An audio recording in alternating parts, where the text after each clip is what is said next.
مسلمانوں کے قبلہ اول مسجد اقصی کی تاریخ 5000 سال پرانی ہے۔ یہ زمین پر بنائی جانے والی دوسری مسجد تھی اور مسلمانوں کے لیے یہ تیسری اہم ترین مسجد کی سی حیثیت رکھتی ہے۔ اس مسجد کو خانہ کعبہ کی تعمیر کے تقریباً 40 برس کے بعد تعمیر کیا گیا، جس کا آج کل رقبہ تقریباً 1,44,000 مربع میٹر ہے اور اس میں 5 لاکھ سے زیادہ لوگ نماز ادا کر سکتے ہیں۔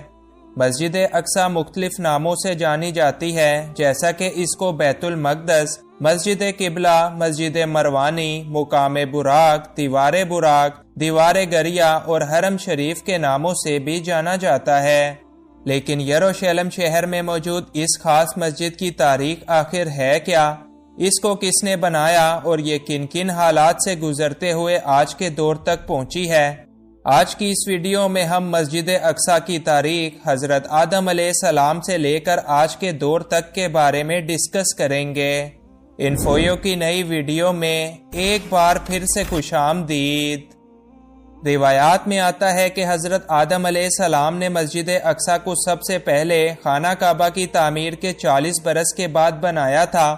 جناب آدم علیہ السلام کے بعد یہ مسجد نوح علیہ السلام کے دور تک ایسے ہی آباد اور موجود رہی اور پھر طوفان نوح کے بعد باقی تمام دنیا کی طرح یہ مسجد بھی منہدم ہو گئی۔ اس کے بعد حضرت عیسیٰ علیہ السلام کی آمد سے 3000 سال پہلے اس مقدس شہر کو کنعان کے لوگوں یعنی پیوسیوں نے آ کر یہاں پر آباد کیا تھا اور اس سرزمین کا نام فلسطین بھی انہی لوگوں کے دور میں رکھا گیا۔ یہ لوگ یہاں پر کئی ہزار سالوں تک قیام پذیر رہے اور حضرت ابراہیم علیہ السلام کے آنے سے پہلے انہی پیوسیوں نے مسجد اقصی کی تعمیر نو کا کام بھی کیا تھا۔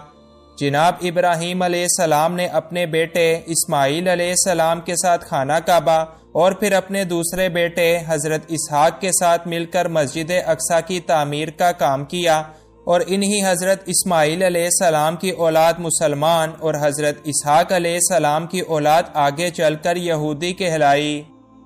مسجد اقصی اس کے بعد حضرت اسحاق علیہ السلام کے کنٹرول میں گئی، جنہوں نے اس پاک گھر کا خوب خیال رکھا۔ حضرت اسحاق علیہ السلام سے بعد میں ایک بیٹا پیدا ہوا جو کہ یعقوب کے نام سے جانے جاتے ہیں اور ایک پیغمبر بھی ہیں۔ حضرت یعقوب علیہ السلام کے 12 یا 13 بیٹے تھے، جن میں سے ایک کا نام یوسف تھا۔ انہی یوسف علیہ السلام کو اللہ تعالیٰ نے نہ صرف نبوت عطا کی بلکہ کافی شان و شوکت اور عزت سے بھی نواز کر مصر کے قید خانوں سے اسی ملک کا بادشاہ بھی بنا دیا۔ حضرت یوسف علیہ السلام کے ہی دور میں حضرت یعقوب اور ان کے باقی بیٹے فلسطین سے آ کر مصر میں آباد ہو گئے اور یوسف علیہ السلام کے چند سالوں بعد اللہ تعالیٰ نے اپنے ایک اور پیغمبر یعنی حضرت موسیٰ علیہ السلام کو نبی بنا کر مصر میں بھیجا تاکہ آپ یعقوب علیہ السلام کی اولاد کو فرعون سے بچائیں اور بنی اسرائیل کو صحیح راستے کی ہدایت کا کام کر سکیں۔ لہٰذا بنی اسرائیل حضرت موسیٰ علیہ السلام کے ساتھ فرعون سے بچ کر مصر سے نکلے اور یوں بنی اسرائیل ایک بار پھر سے فلسطین میں آ کر رہنے لگے۔ اس کے بعد داؤد علیہ السلام کا دور آیا اور انہوں نے پھر سے مسجد اقصی کی تعمیر کا کام شروع کیا، جو کہ اس وقت صرف چند کھنڈرات کا ایک حصہ رہ چکی تھی۔ حضرت داؤد علیہ السلام نے مسجد کی تعمیر کا کام شروع تو کیا مگر وہ اپنی زندگی کے اندر اس کو مکمل نہ کر سکے، لہٰذا انہوں نے اس کام کا ذمہ اپنے بیٹے جناب سلیمان علیہ السلام کے ذمے کر دیا۔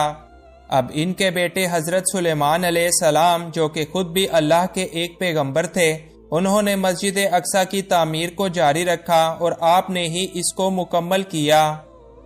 عراق کے بادشاہ بخت نصر نے سن 587 قبل مسیح میں یروشلم شہر پر حملہ کیا اور اس تعمیر کی اینٹ سے اینٹ بجا کر رکھ دی۔ اس نے لاتعداد یہودیوں کو قتل کرنے کے ساتھ ساتھ ان کے مذہبی صحیفوں کو بھی جلا دیا، لیکن کچھ ہی عرصے کے بعد بخت نصر کی حکومت کو بھی زوال آیا اور ایران کے بادشاہ خورس نے یروشلم فتح کر کے تمام یہودیوں کو یہاں پر واپس آنے کی اجازت دے دی۔ اس کے بعد مریم علیہ السلام بھی اسی شہر کے اندر آ کرتی تھیں اور عیسیٰ علیہ السلام بھی اسی مقدس شہر کے اندر پیدا ہوئے اور ان کو یہیں پر یہودیوں نے اپنی سازشوں کا نشانہ بناتے ہوئے سولی پر لٹکا دیا۔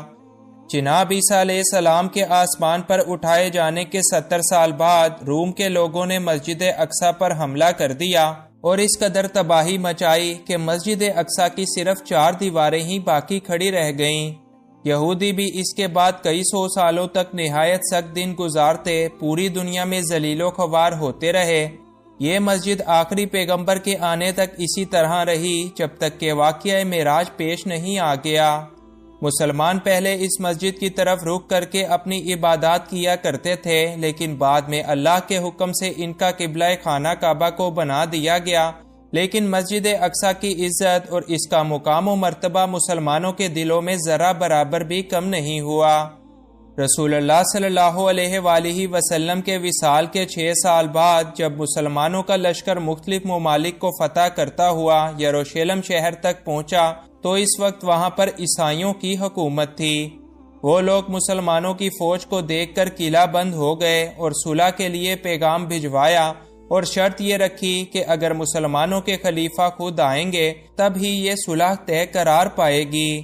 لہٰذا اس وقت کے خلیفہ یعنی حضرت عمر فاروق اس شہر کے تقدس کا خیال کرتے ہوئے خود چل کر آئے اور بیت المقدس کے حکمران عیسائیوں کے ساتھ معاہدہ کر کے ان کو یہ امان نامہ دیا اور اس شہر کے اندر امن و امان کو ایسے ہی قائم رکھا۔ اس معاہدے کے بعد حضرت عمر بیت المقدس کے اندر داخل ہوئے اور یہاں پر 2 رکعت نماز ادا کی اور پھر یہاں ایک مسجد بنوانے کا حکم دیا جو کہ اس سے پہلے منہدم اور صرف مٹی کا ایک ڈھیر بن چکی تھی۔ لہٰذا بنو امیہ کے ایک خلیفہ جس کا نام عبد الملک بن مروان تھا، اس نے خلیفہ کے حکم پر مسجد کو دوبارہ سے بنوانے کا کام شروع کیا۔ بعد میں مختلف اسلامی بادشاہوں نے مختلف ادوار میں اس کی مرمت اور توسیع کا کام جاری رکھا اور اس کے علاوہ انہوں نے ایک اور وسیع اور عالیشان عمارت بھی قائم کروائی جس کا نام قبۃ الصغریٰ رکھا، جو کہ اس وقت یہ سنہرے گنبد والی عمارت ہے۔ سال 1099 میں عیسائیوں کی صلیبی افواج نے اس مسجد پر حملہ کر کے اس پر قبضہ کر لیا اور مسلمانوں کو یہاں سے قتل کر کے بھگا دیا، جس کے بعد نور الدین زنگی بادشاہ نے مسجد اقصیٰ کو واپس لینے کے لیے مہم کا آغاز کیا، لیکن وہ اپنی زندگی کے اندر ایسا نہیں کر سکے۔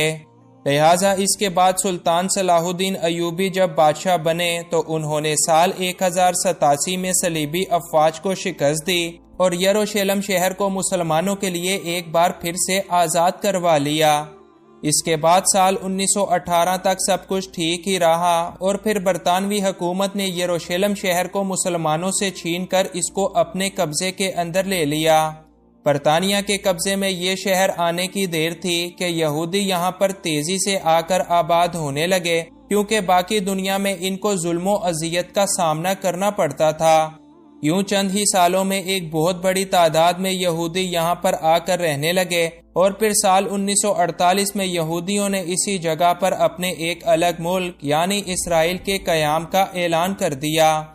بس وہ دن ہے اور آج کا دن یہودی اس ارض مقدس کی سرزمین پر مسلسل قبضہ کرتے ہی چلے جا رہے ہیں، اور آج انہوں نے اصل فلسطین کو صرف ایک چھوٹے سے علاقے تک محدود کر کے تقریباً پورے ہی ملک پر اب اپنا قبضہ جما رکھا ہے۔ یہودی، عیسائی اور مسلمان تینوں ہی مذاہب کے لوگ آج بھی اس ارض مقدس پر اپنی اپنی ملکیت ظاہر کرتے ہیں اور کوئی بھی اس سرزمین کو چھوڑنے کے لیے بالکل تیار نہیں ہے، اور یہی وجہ ہے کہ اس ارض مقدس کو لے کر لڑائی جھگڑے اور تباہیاں کسی بھی صورت رکنے کا نام نہیں لے رہی۔